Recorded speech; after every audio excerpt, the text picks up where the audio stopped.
Would the Patriots have won with Cam Newton? Skip, it's always hard to say that, but I think they definitely would have had a chance because I believe Brian Hoyer cost them at the bare minimum 6 points, Skip. Skip, how do you not know? You get sacked, and then he jumped up calling timeout. Bro, you used the last one. Mm-hmm. That cost them 3 points, Skip. And then you strip sack, you let Taco Truck. Oh, Taco. That's old Taco Truck. Yeah, man. Taco Truck. We miss him. I bet y'all. It used to be Taco Sunday in Dallas, thanks to Taco Truck. Where has he been? Oh, we dumped him. Y'all dumped him. Now we could use him. You can use him. You definitely could use him. Skip. And so that's 6 points right there. Julian Edelman gave up another 7 points on the pick six. But Skip, I don't know if you noticed this, and a lot of people at home won't notice it, but I notice it. He's starting to flinch.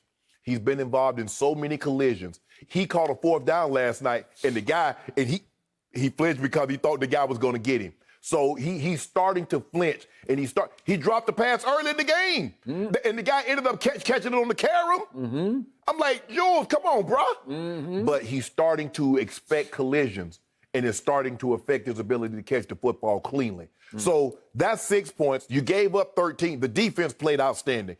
Coach Belichick did a great thing. He said, you know what? In order to beat Mahomes, we need to possess the football, run it. They ran the football really well. They one of the better running teams in all of football. Possess the football, shorten the game, Skip. I'm gonna minimize Mahomes, boy. He didn't play all that man coverage. You played a lot of zone. Rush 3, drop 8. Rush 4, drop 7. Had him Mahomes fooled for the better part of at least the first 2.5 quarters. And then Mahomes started to figure it out like, oh, you're going to drop all these guys 30 yards deep. I'm just going to take off running on you and picking up first down with his feet. So, Skip, I hate saying this, but I believe I believe Cam them would have pulled the upset.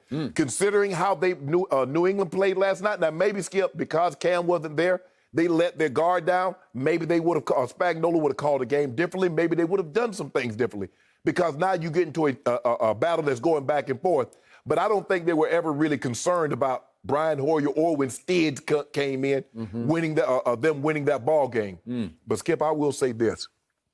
To think that Coach Belichick was going to go into a regular season with Stid and Brian Hoyer as his starters. We talked about it for months. And it sounded like it was Stid. And the way he handled it last night, if there were no Cam going for the rest of the year, I think it would be Stid going forward, right? Yes. So for me, Skip, I do. I mean, they were combined 20 or 37, 1 touchdown, 1 TD pass, and 4 turnovers. Can't turn the football over. When you're so challenged to score the football, Skip, you can't turn it over. You can't give them points on your possessions, and you cannot turn the football over against that team because the offense is so explosive, even though it didn't look that way last night. Interesting. So, I tried to tell you late last week and then again yesterday, I would have given Cam a great shot at winning this game. I told you twice that. They definitely would have covered, I believe, with Cam because he would have kept them right in the game. This one got away from them. It wound up 26-10. And yet, my takeaway from this game was your homeboy wasn't all that he was cracked up to be. Don't do that, Skip. Well, I'm just telling you, I sit back and I watch him night after night, game after game, and he'll have spectacular and then ho-hum by his standards. The one at Chargers was pretty ho-hum. It went all the way to overtime, and they were down early in the fourth quarter, 17-9? You do realize, Skip, interesting, that this man has not lost in September in his career. You do realize that, right? You do realize last night he had a QBR of 60, which is not that much above average. It was his worst of the year. And if you recall, in the Super Bowl, he had a 64, which wasn't all that much above average. Where did he have that 64 at? What game was that you had? He had that 64 in? They were down in the Super Bowl 20-10 late third quarter, and he threw a bad interception. And they were still down 20-10 early in the fourth quarter, and he threw another even worse interception. And then he got away with a 3rd and 15 throw with a rusher right in his face, in which he sort of no-looked, flung it into the left flat. and it was just basically a jump ball. It was a punt, and Tyreek had to wave his hand and come back and fair catch it. And he got away with that, and that broke the Super Bowl open and allowed them to win it. And if he hadn't been up against Jimmy Garoppolo, or if he hadn't been up against last night Brian Hoyer, he was going to lose the Super Bowl and lose last night. That's what I believe. So he threw it. So I don't know about this zero-ballot Hall of Famer who is Patrick Mahomes. He's done. There. Slam dunk. He's there. It's in. Yeah. Says Hall of Famer Shannon. Yeah, Sharpe. he's there. You've already had an early, a silent vote? No. Secret vote? No, actually, we don't. Yep. A lot of the players, we don't have a vote. But Skip, but you just keep harping back and say, well, Mahomes threw an interception. But I thought the mark of a great quarterback is to overcome it. Because I know a guy that threw a pick six early on Sunday. He threw his second one of the season. And he overcame it like gangbusters. Thank you. So hold on. He came from 24-7 down and one going away. Against the Chargers. The Chargers. The Chargers, who had done a number on Mahomes. No. They lost to Mahomes. Yeah, well, they'd done a number on it. They didn't get no pick sixes. He was struggling. And they were 100% healthy. And then he got away with the play. Your homeboy did. What play? It was 6:22 left in the second quarter, and it's 3rd and 4 at the Kansas City 42, and he drops back to pass, and he's a little shaky, and he's looking, and the ball, wait a second, it's up in the air. Oh, it's intercepted by the Calhoun kid for the Patriots. It's intercepted. What? Wait, there's a whistle? Yes, you heard it. Tony Corrente, the head ref, he blew his whistle. He said it was in the grass. Yes. How could you say that's in the grass? If that was Tom Brady, you want him to say that. Wait, that's a turnover. No. And Belichick, you can't challenge it because the whistle blew. Right. There's no challenge to be had. He got it. And not only is this ball intercepted by Calhoun, he's off to the races. He's going to run it back. I don't know if he could score because he's a defensive lineman, but again, he's going to go a little ways with it, and maybe it's going to be just a gimme touchdown for the Patriots. Brian Hoyer had his moments. He moved the ball pretty well up and down the field. He just made some terrible mistakes. The mistakes that you can't make. I agree, especially on the road in this kind of game. That is a turnover. That was not in the grasp. You know it, and I know it should have been a big turnover for Mahomes boy. Skip. And then he might have been the lowercase go to the game, as in blamed for the game. The Patriots, if they never get another call, their dynasty started on a blown call. If they never get another call in the rest of their franchise history, they should never complain about a call. Really? Oh, so that did it. One call back in, 2001? So that's 19 years ago, and that should do them in? Like the Rams. How the Rams going to complain about a pass interference call that goes against them when the week before they had just got one that helped save the game? Every game is a new separate entity. Okay. So in this game, that changed the game because it was only 6-3. And by the way, the score stayed 6-3 all the way until almost the end of the third quarter. We almost went 3 quarters with Mahomes boy scoring 6 points, 2 field goals against Belichick. If you look at the games in which he hasn't scored a touchdown at the half, all 3 of them has come against Coach Belichick. Coach Belichick is arguably the greatest defensive mind that we've seen in this league. And he has a great game plan, and guys execute that game plan. But somehow, that guy, that he can crack that code eventually. Really? Well, then, how did Russell Wilson crack the code up at Seattle the week before, 2 weeks before, actually? Remember, he went 21 or 28 for 288 and 5 touchdowns against Belichick's defense. How did he do that? Well, does that mean he's better than Mahomes boy? Stop it. Well, I don't know. I mean, but let that figure. I mean, the guy set the bar so high that 19 or 29 for 236 and 2 tubs with no interceptions is blah. And one big turnover that got erased. No, it was not a turnover. By a quick whistle. It was not. Skip, premature. Skip, all the rules that they've altered to protect the quarterback. Now you want them to, because it's Mahomes boy, and you want them to let people get 1-2 extra shots. And that's what Tony Corrente explained, is that once the guy's in the grass, we're going to protect him. We're not going to let defenders come in and get that extra 1 to 2 shots on him. Because if Tom Brady, they'd have blew it yesterday, on Sunday. Interesting. So it sounds like Mahomes boy, he owns Baltimore. We know that because he owns New England now. Lit them up. Owns New England too. Well, does he? It seems like it's the other way around. Last 2 games, who won? Yeah. Well, who should have won? I don't know. Brian Hoyer and Stid. And hold on. He hung an L on your boy before he got up out of town too, remember? Who's that? You know who. I don't know. Before he left town in Foxborough.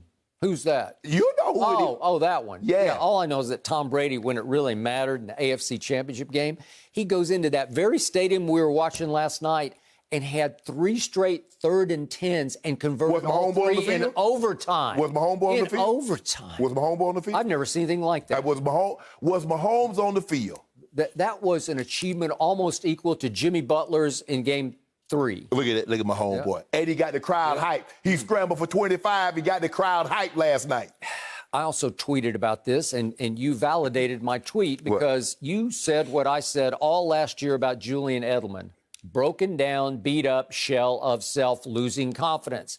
Julian Edelman led the league in drops last year, and he's off to the races this year with 2 more, and the second one was just horrendous because it goes right through his hands, right into Honey Badger's hands. And it's off to the races for Honey Badger. Oh, thank you very much. Merry Christmas early to you, too. Thank you. Julian, that one you got to catch. That's where you're losing all your confidence, all your faith in yourself.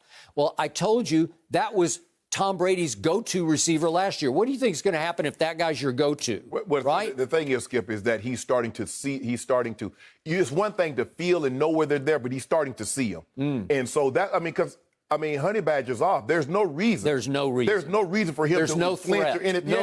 No threat whatsoever.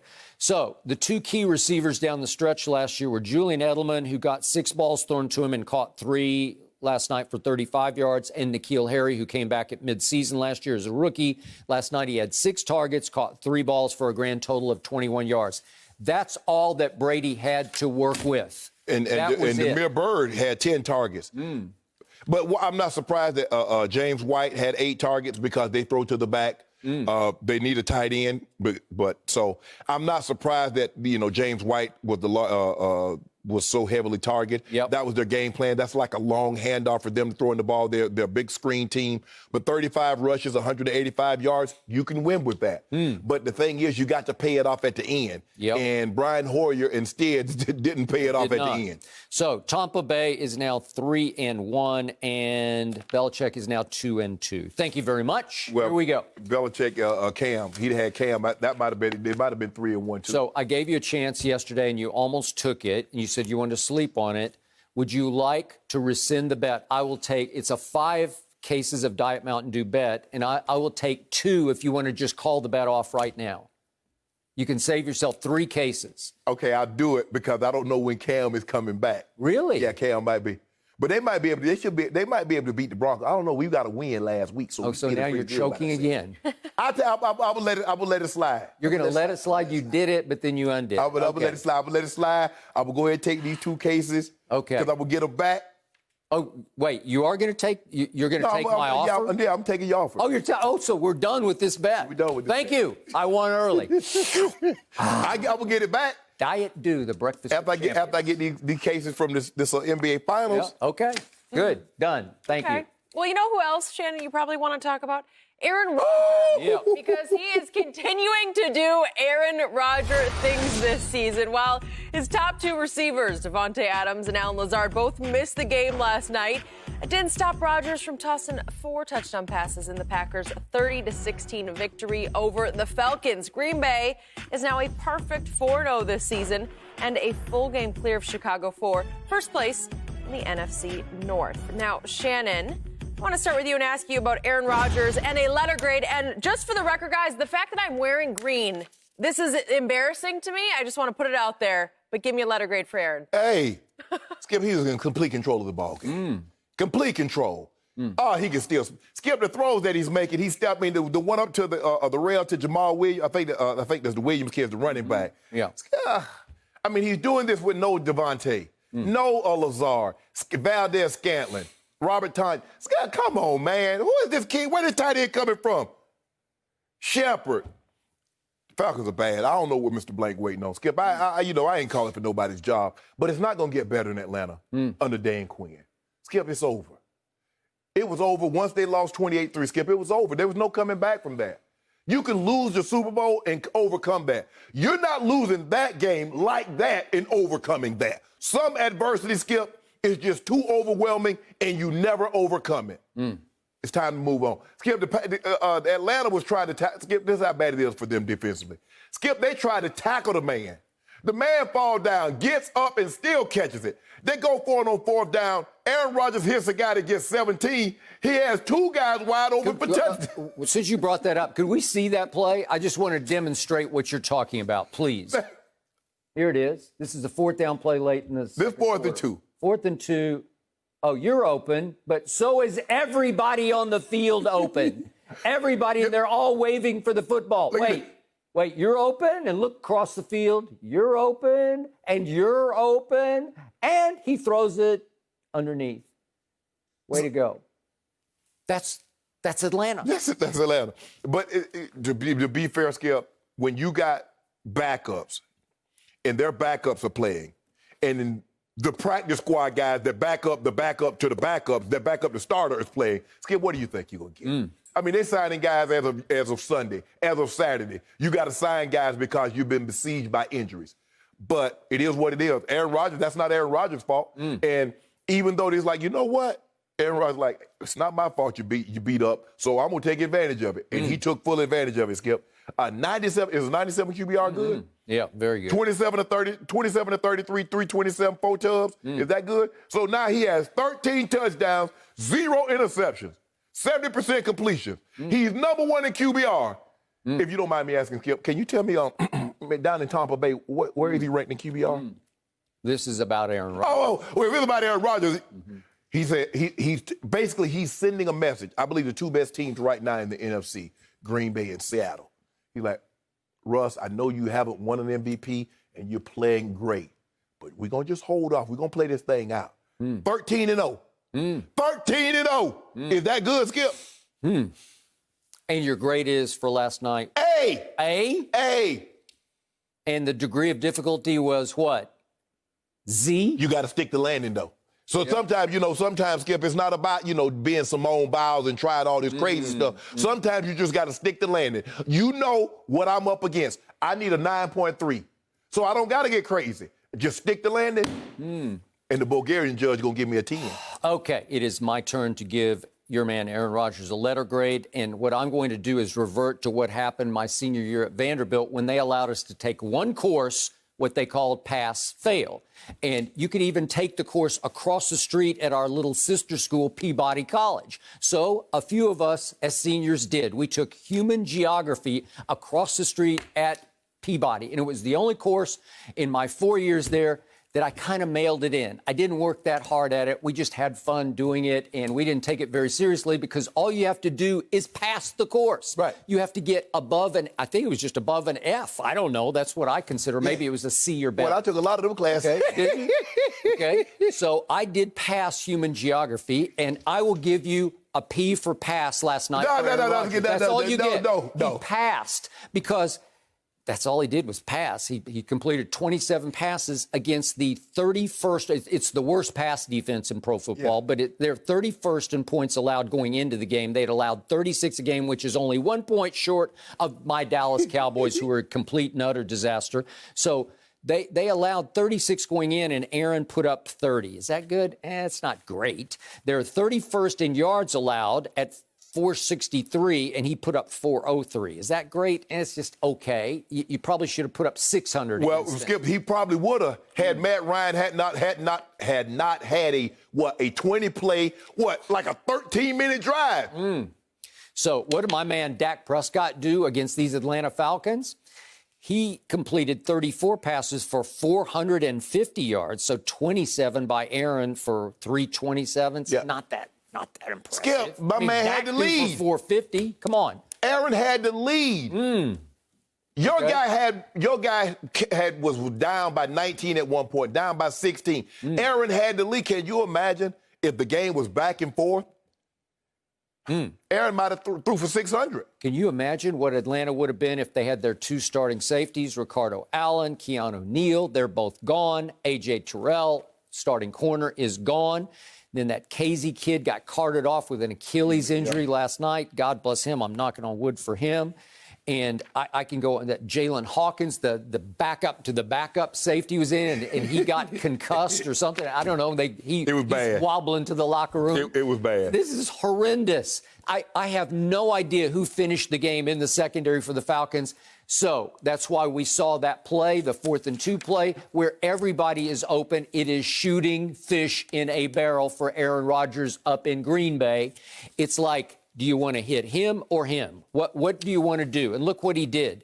He threw 8 balls to his backup running back, Jamal Williams, and he caught all 8 of them. Yep. He threw 6 balls to Tanyan, who's becoming a pretty good pass-catching tight end. I kind of like the way he moves, and he's playing with a lot of confidence. He's Kittle's best buddy, an off-season workout warrior, and he caught all 6 of his balls, and then my little man Aaron Jones, he caught all 5 of his balls for.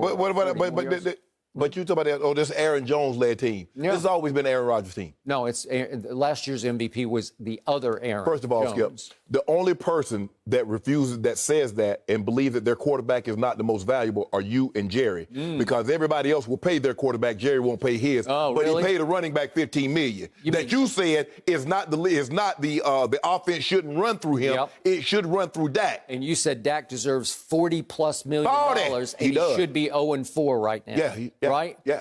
And I want to remind everybody that last year, Aaron Rodgers started off hot, and then he just really faded. He, in Pro Football Focus at the end of the year, ranked him the 9th best quarterback, but also had him from week 8 onwards. They ranked him 17th. So the season is just getting started here. And last year, he finished with his worst QBR of his career, which ranked 18th in the league. And he finished with a completion percentage of only 62%, which ranked 21st. But think about this here, Skip. Since you're talking about a cooling off at the end of the season, if I'm not mistaken, the Patriots started off 8-0 and somehow finished the season. I thought we were talking about Aaron Rodgers and the Packers. Because you and others have said his demise. Well, his team screamed about his demise because they traded up from 30th in the first round to 26th to take Jordan Love as a quarterback, and I don't think they want to convert him to wideout. I think they actually want him to replace Aaron Rodgers. As a matter of fact, I haven't even heard nobody mention Jordan Love. Have you? I hadn't mentioned nobody mention Jordan or Love. All I know is they took him, and obviously they had designs on replacing Aaron As a matter of fact, I heard somebody mention Buddy Love from the Nutty Professor. You like Nutty Professor? I do. But, Skip, I mean, a 97 QBR, he has a 92 QBR. Against that team, and you're going to gloat about it? You actually opened this show. You had the audacity to gloat about that against a team that you just destroyed. How about this here? Did Dak have a 97 QBR against him? No, he had a high one. No, but was it 97? No, it wasn't okay, 97. Then. But he threw for 450 versus 327. And guess what? He threw for 502. Called an L. He should be 0-4. I just said that. My guy. And you said he deserves $42 million. And my guy has yet to taste defeat. No. And my guy's on the bye week. So they're going to get these guys back. They're going to get Devontae back. Yep. Now, I don't know. Lazar had a core muscle. No, it was a core. It was core. He had core. Devontae, he had surgery. Yeah. So he's going to probably be out another 6 weeks. But Aaron, doesn't matter. It doesn't matter. We 5-0 without Devontae. Huh. Aaron Rodgers, 5-0. How many guys can say, without their number one receiver, they're 5-0? You know, if you played the Falcons every week from here on, I believe you'd win every game. No. They're not 5-0 against the Falcons without Devontae Adams. They're 5-0 against whomever they play without Devontae. Really? Yes. Huh. Well, it seems like we got a long season here, and that Aaron's recent history over the last 4 years has been start fast and then fade down the stretch. This is what we do know. Interesting. We do know this. The top 2 quarterbacks right now in the NFC, by any metrics, by any variable you want to use, is Russell Wilson and Aaron Rodgers. That's fact. Now, you want to look at it, talk about all the stuff you want to talk about in Tampa Bay, but all I know is it's Pick Six City, baby. Pick Six City. Really? Hello? Yes, I'd like to have a reservation for 6 in the end zone. Yes, Tom will be joining me. No, Tom will not be joining Yes, he will. Tom will not chase down a pick six. I mean, Jack Rabbit got it. I mean, he just throwing. Skip, does he know that he's not supposed to throw it to the guy on the other team? No, he's not supposed to throw it to Justin Watson. Oh, so now you blaming Justin Watson? Both are to Justin Watson. He's an Ivy Leaguer. What do you expect? No, whoa. I'm trying to figure out how is it his fault that Tom Brady is late and inside on the throw. I run the speed out. Put the ball out in front of me. You have to go get it. How? You throwing it back inside where the DB's at. DB doesn't even get out his back pedal. And how many touchdown passes did he throw against the Chargers defense on Sunday, coming from behind? 5. Count them, 5. Tom should have run. He should have run to the sideline at the end of the game, going. Oh, did you see Skip? Did you see Aaron last night? He got in front of the camera and flexed on him. I said, hit him right Against the Falcons. Stop. The Falcons. Stop. You just said Dan Quinn should be fired. Yeah, well, they're not very You good. just validated they're down to their 3rd string DVs. But that's what you, Skip. That's what you do. When someone is depleted like that, you don't see, because if the Packers had won this game by, say, like 3 points or a touchdown, guess what Dan Quinn's gonna say? Guys, we besieged by injuries, but I love the way you fought. He can't go in there and sell that. That was a royal butt kicking. Oh, wow. And we got more for you too. Okay. Oh, hold on. Don't the Packers play Tampa Bay? Yep. You might have a chance to get some of your cases back. I'm gonna get it back. It'd be at least a 2-case bet. Hey, bare minimum. I see, I got you last week. Yeah. Oh, Dallas, I tell you one. 'Cause I know you're gonna be giddy on that one. Yep. Oh, then just come Friday, you feeling real good about yourself. I want another one. I was true to my team, and I told you it was going to be the last time. So I put my due where my mouth was and my heart was. And I lost. And now we have to talk about them again. I love it. I love it, Skip. So we're going to bet on that one? You already want to bet on it? Packers, Bucks? You guys want to? Oh, yeah, we already got it. We already got 2 cases on that. Yep. It'll probably be up to like 3 or 4 by the time it rolls We right. got a ways to go until that. It's later in the season? I forget. They're When they at play? Chicago Thursday. Then I don't know. October 18th. So hold on. Tampa's at Chicago? time. Oh, Nicky Foles? Oh, darling Nicky. You know what happened last time he got with old Tom. Did you just say Nikki? Oh, darling Nicky. That's what we're doing? Okay. Thank you for watching. You can subscribe here to get the latest from the show, and be sure to check out more of the best clips from Undisputed, or go watch a few other segments from our other shows on FS1.